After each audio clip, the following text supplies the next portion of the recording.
Hey, good morning. It's FOMO Friday, and I'm Rosalie, the host of this weekly program where we talk about different things. And we've curated products from all over the country, including apparel. But today, we're going to talk about how to keep your toddlers at the table. And I did some research about, what is the expected time amount for, let's say, a 3-year-old at a table, and it's about 15 minutes. And you're like, I don't know about you, like I make dinner and I get it to the table and they help me get to the table and they want to be done in about 2 minutes. And I'm like, I just want to enjoy that time with them, but they're already ready to leave. So I have kids 7 to 14 right now, but when they were younger, it was really hard to keep them at the table. So I did some research and I found 7 tips, and I'll share the website that I found these tips with you at the end of this program. So the first one is the obvious one, is like eat with your kids. And it's really easy to use the time when they're sitting to maybe unload the dishwasher and all this kind of stuff, but you are doing yourself a disservice, because when you go somewhere else and they need to sit at the table, they're just going to be like, oh, well, I don't know, mom's not sitting with us, or they're sitting with us now, what do I do? So sit with them and eat, and we are basically showing them what you do when you sit down. And the other thing that they said is like have a routine that signifies that they're about to eat. So when they're younger and they can't talk, maybe it's like you sing a certain song before it, or like you're setting the table always the same way, or you say a prayer. It's just like letting them know this is the beginning of a meal and this is what expected. And some other advice, they have like a visual timer that says this is how long we're hopefully going to be sitting at the table, and start with 5 minutes and then build up to like an appropriate meal length for the age of your child. And in the article it tells you what maybe that time would be. And then the second one is it's obvious, but maybe it's not obvious, but it's like eat at a table. I know that seems weird, but I do it too. Most of my meals are in my car because we're so busy, and it's easier if the kids are playing and you put the food down by them, and that's considered grazing. So that's also going to be an issue when you go to a restaurant. They're not going to know to sit down to eat. So that was the second one. I thought that was like, that hit me right there. And the second one is meals should be about 2.5 to 3 hours apart. And it's kind of counterintuitive, because I keep feeding them snacks like I'm putting money in the meter so that they last longer, throughout the day, and they're, but what happens is like when you get to a meal and they need to eat a substantial meal, they're kind of full. Like they have enough that they don't feel that hungry, and they're not willing to try maybe the food that you have on the table. They prefer the goldfish crackers or the apple juice. So they said 2.5 to 3 hours apart, and then they'll be hungry, and then they're more likely to sit down and eat with you. So these are all good things. And then the fourth one is, don't force feed. I don't know if you've ever done that, or like you're gonna finish that, or no TV or whatever. Then it turns into a negative interaction, so you don't want to do that. You just have to like keep offering them like options. And one of the things that they said was set an example. So like if, for example, you don't love vegetables as well, but you need to set an example. Don't make a sour face when you're like, like they can see you do that. So you just want to be like, and then give some reaction so they can like take a visual clue, like, this is delicious. I mean, I can taste the flavor and I feel my body getting stronger. I mean, something like that they really respond to. And then don't be a short order cook. I don't know if I have 4 kids. It's like it's impossible to do this, but the way that I can prevent being a short order cook, meaning like, let's say I put a meal on the table, they're like, I want, pancakes. If you give into that one time, then they get used to you making custom orders for them. So what I do in the morning is I give them a few options, and that's it. Like these are your options, you can pick, so they feel like they have some choice. But when it comes to like a bigger meal, like a dinner, what I do is I make mine deconstructed so they can put it together how they want. And one of the things is some of my kids, they don't like foods touching each other.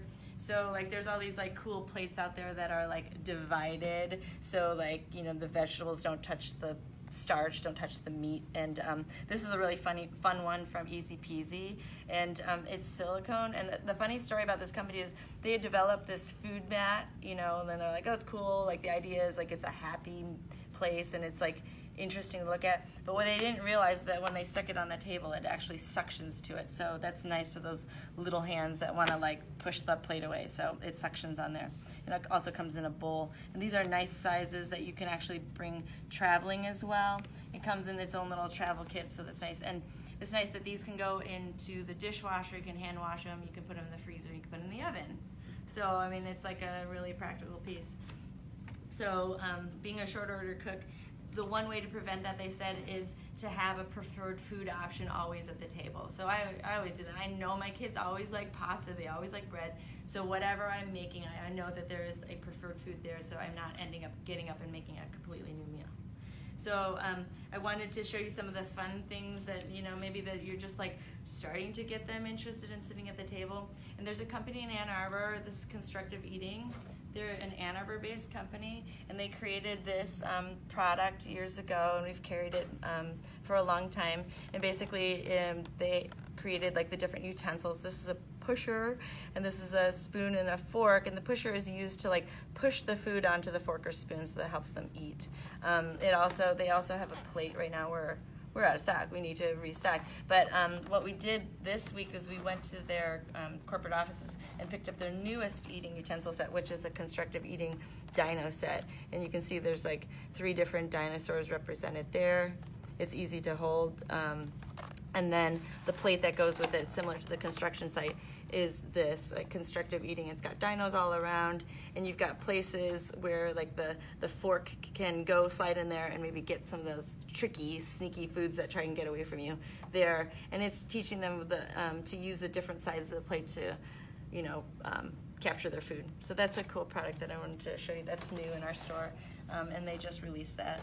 And then you know, eating can be messy. So I've just pulled out one of my favorite bibs. This is Apron Baby.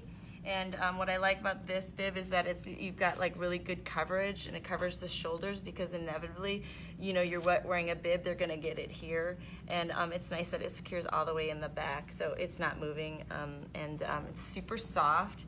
There's 2 ways that you can wash it. You can do a quick wash, which you can just rinse under cold water, with or without soap, and squeeze, and then it'll be dry within 20 to 30 minutes, so way before your next meal.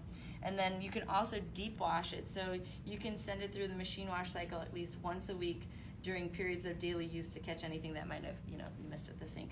So anyway, it was funny that I just noticed they actually have like maybe a collaboration with Easy Peasy on there as well, so it's like they also find it recommended, so it's super soft. And then for like your first new eaters, we have like the grabbies.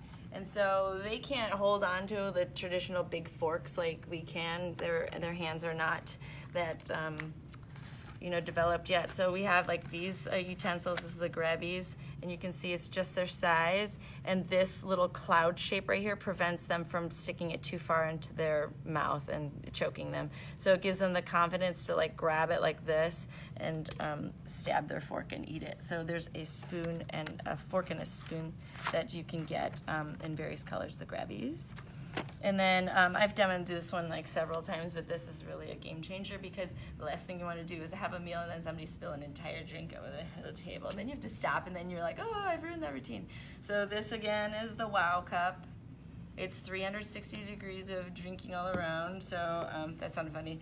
But anyway, this has a cap for like if you were to travel with it, but it's 360 degrees of suction, so this basically is released once you are applying, you know, you're sucking on it, then the liquid can go through it, and nothing leaks from it, which is nice when it tips. And then the thing that my husband and I really enjoy, ooh, I just spilled it, but is that there are only three pieces to it. So you've got the 3 pieces there. You've got this valve here, you've got the frame for it with a really nice screw top, and then the cup itself. So you put those together like this. Pop it in there, and we have so many, like the colors are interchangeable, the kids can kind of design their own cup for the day, and then you have your drink. So I want to thank you for your time today, and I'm going to put the link below with the website that I found, like the 7 tips for keeping your toddler at the table, and I wish you good luck and have happy meals. Thanks so much. Bye.